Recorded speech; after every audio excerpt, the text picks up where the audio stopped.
जय हिंद। सीएसडी में किसी भी एफडी आइटम की जो डिमांड जनरेट करने की प्रोसेस है उसमें कुछ चेंजेज हुए हैं। ये चेंजेज नेक्स्ट मंथ यानी दिसंबर 2023 से एप्लीकेबल हो जाएंगे। तो ये जो चेंजेज हुए हैं इनसे कुछ आपका फायदा हुआ या नुकसान हुआ है, ये सब कुछ आपको मेरे दोस्त हेमंत बताएंगे। इनका भी यूट्यूब पे चैनल है, इनके चैनल का नाम सीएसडी हेल्पलाइन है, जिसपे ये सीएसडी से रिलेटेड इन्फॉर्मेशन आपको बहुत ही सिंपल तरीके से समझा देते हैं, जिससे कोई भी आदमी सीएसडी से कोई भी एफडी आइटम आसानी से परचेज कर सकता है। आपको अगर सीएसडी से रिलेटेड कोई भी प्रॉब्लम होती है तो आप इनसे कांटेक्ट कर सकते हैं। इनके चैनल का लिंक आपको टाइटल और डिस्क्रिप्शन में मिल जाएगा।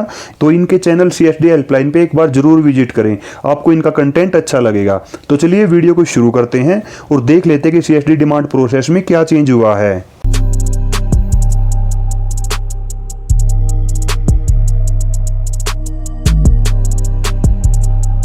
तो सीएसडी के सिलेक्टर ने मचा दिया है बवाल। इश्यू होते ही इसने बढ़ा दिया लोगों की परेशानी। सो क्या है पूरा मामला, जानते हैं आज की इस वीडियो में, और आपको इसके क्या एडवांटेज और डिसएडवांटेज है वो भी जानेंगे आज की इस वीडियो में। सो सबसे पहले मैं लेटर पढ़ के बता देता हूँ ये लेटर किस बारे में है। सो गाइस, ये लेटर है implementation of revised work flow and FD portal with effect from December 2023। अब गाइस, इससे तो क्या बताया गया है कि जो पहले डिमांड का प्रोसेस था उसमें थोड़ा सा अमेंडमेंट करते हुए इसको थोड़ा सा चेंज कर दिया गया है।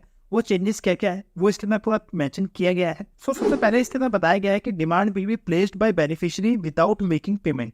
यानी कि पहले डिमांड प्लेस करने के बाद पेमेंट करना पड़ता था, लेकिन अभी आपको डिमांड प्लेस करनी है, उसका पेमेंट नहीं करना है। सो पेमेंट कब करना है उसके बारे में आगे दिया गया है। Depot will log in the FD portal to view the demand place. अब जो डिमांड आपने प्लेस की है उसको डिपो चेक करेगा। पहले demand will be displayed on the portal without payment details. ये जो डिमांड है ये डिपो के पोर्टल पे दिखाई देगी बिना पेमेंट डिटेल्स के। तो फिर उसका डिपो क्या करेगा, depot will check the demand details which documents uploaded and eligibility of particular beneficiary for approval oblique rejection of demand. यानी कि आप डिपो चेक करेगा, आप जो डॉक्यूमेंट अपलोड करेंगे वो सारे डॉक्यूमेंट चेक करेगा।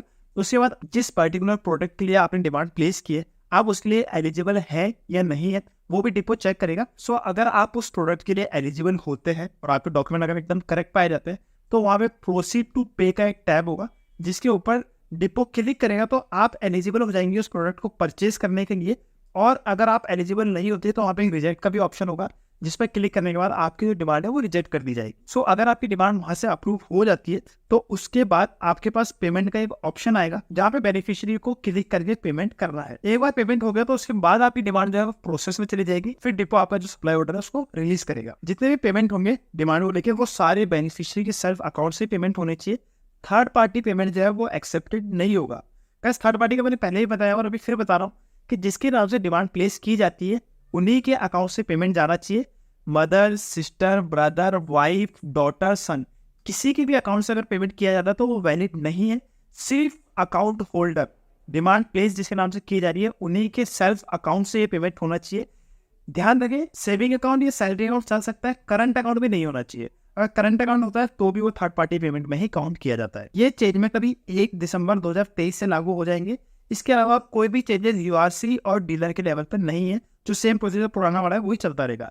अगर फोर्थ पैरा दिया गया उसको ध्यान से समझे, स्पेशली जिसने नवंबर के अंदर जिसकी डिमांड प्लेस हो रही है और अभी प्रोसेसिंग में उनके लिए पैरा बहुत इंपॉर्टेंट है। The sales of November 23 will be closed on 27 November at 22:30 hours. All the demand received in depot login till 27 November have to be actioned oblique cleared latest by 30 November 2023 because after implementing revised workflow, all demand cannot be actioned oblique accessible by respective depots.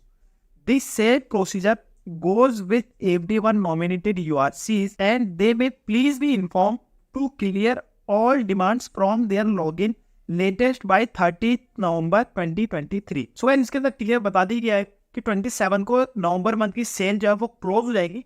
उसके बाद जितने भी order CSD depot के portal पे show होते हैं उन सबको क्लियर करना है, क्योंकि 30 नवंबर के बाद जितनी भी डिमांड एफडी पोर्टल के ऊपर शो होगी वो एक्शनेबल नहीं होगी और उसके अंदर फिर कोई भी चेंजमेंट नहीं हो पाएगा, वो डिपो को शो भी नहीं होगी। इसके साथ ही जितनी भी डिमांड यूआरसी के पोर्टल पे इश्यू हो जाती है, जिनका सप्लाई ऑर्डर रिलीज हो जाता है, उनको भी क्लियर करना यूआरसी के लिए जरूरी है। 30 नवंबर से पहले 1 दिसंबर से वो सारी डिमांड जो है वो पोर्टल के ऊपर शो नहीं होगी।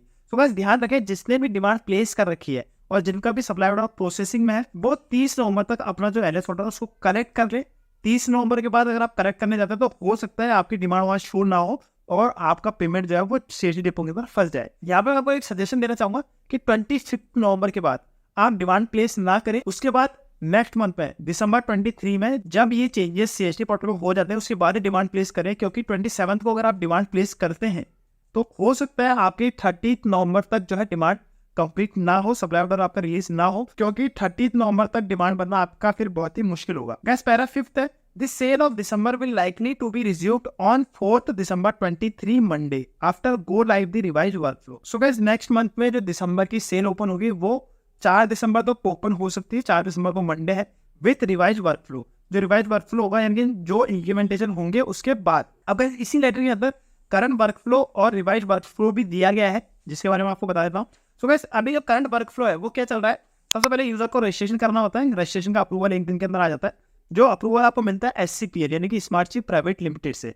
इसके बाद जैसे आप लॉगिन कर सकते हैं, लॉगिन के बाद आपका शॉपिंग का जो पेज है वो ओपन हो जाता है, जहां से बेनिफिशियरी जो है वो अपनी डिमांड प्लेस करते हैं, जो भी आइटम आपको चाहिए होता है उसकी डिमांड आप प्लेस करते हैं। साथ ही डिमांड प्लेस करने के बाद आपको पेमेंट करना होता है, पेमेंट करने के बाद ये जो डिमांड है प्रोसेसिंग में चल जाती है। फिर यहाँ से डिपो का काम स्टार्ट होता है।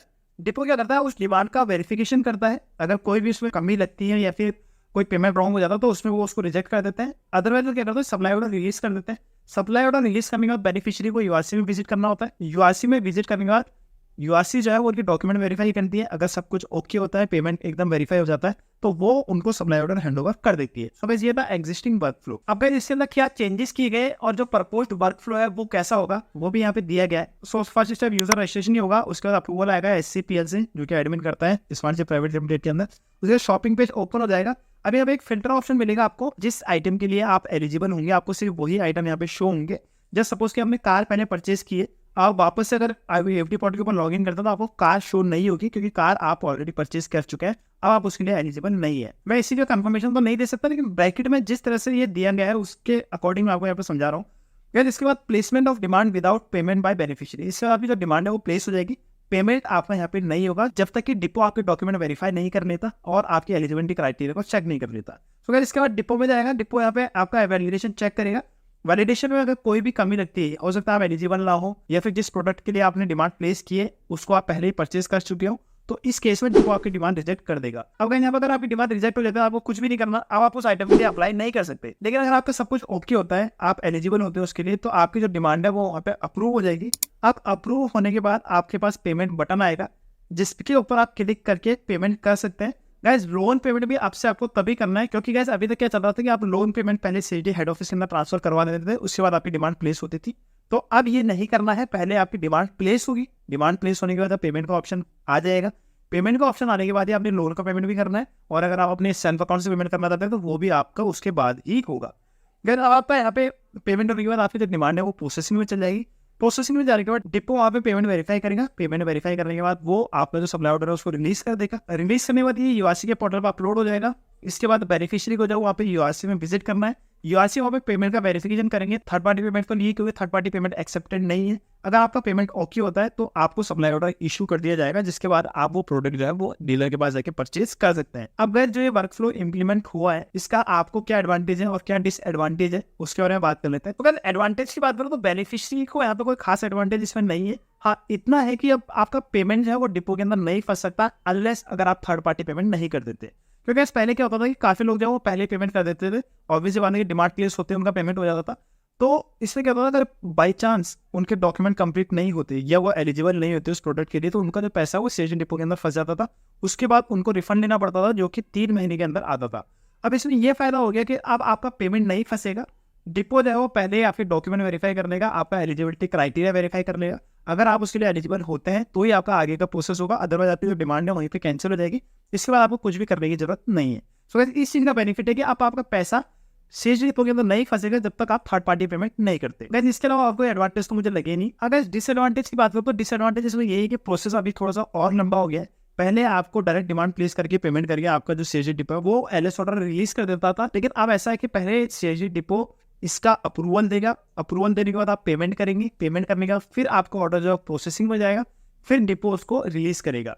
इस डिपो के अंदर काम जो है वो ऑलरेडी स्लो होता है। जैसे कि मैं जयपुर राजस्थान से बिलोंग करता हूँ, तो यहाँ पे LS ऑर्डर रिलीज होने में ऑलरेडी 7 से 8 दिन लग जाते हैं। अब अगर पहले डॉक्यूमेंट वेरीफाई होते हैं तो आई थिंक कि उसमें भी 2 से 3 दिन लगेंगे, फिर पेमेंट करने में बेनिफिशियरी को 1 से 2 दिन लगेंगे, उसके बाद अगेन प्रोसेस में जाके सप्लाई ऑर्डर रिलीज होने में भी 7-8 दिन जैसे कि अभी चल रहा है, उस हिसाब से अगर देखा जाए तो बेनिफिशियरी को एक प्रोडक्ट परचेज करने के तो कम से कम 10 से 15 दिन लग जाएंगे, ऐसा मेरा मानना है। अब ऐसा नहीं है कि इतना ही टाइम लगेगा, हो सकता है इससे जल्दी भी हो जाए, लेकिन मैं अपने इस एक्सपीरियंस के अकॉर्डिंग आपको बता रहा हूँ कि 10 से 15 दिन का टाइम आप इसमें लग सकता है। तो प्रोसेस जो है वो थोड़ा लंबा हो चुका है, टाइम अब इसमें थोड़ा सा ज्यादा लग सकता है। और इसके अलावा और कोई ऐसा खास डिसएडवांटेज तो इसमें नहीं है। हाँ, ये जो वर्क फ्लो यहाँ पे बताया गया है ये बेनिफिशरीज के लिए थोड़ा सा कंफ्यूजिंग है। जब आप देख सकते हैं आपको 2 टाइम रिजेक्ट का ऑप्शन दिखता है। अभी 2 रिजेक्ट में आपको किस में नुकसान है? फर्स्ट वाले में आपको नुकसान नहीं है, फर्स्ट वाले में अगर आपका रिजेक्ट होता है तो आपको कुछ भी एक्शन नहीं लेना। सेकंड वाले में अगर आपका रिजेक्ट होता है तो उसके लिए आपको रिफंड के लिए अप्लाई करना पड़ सकता है।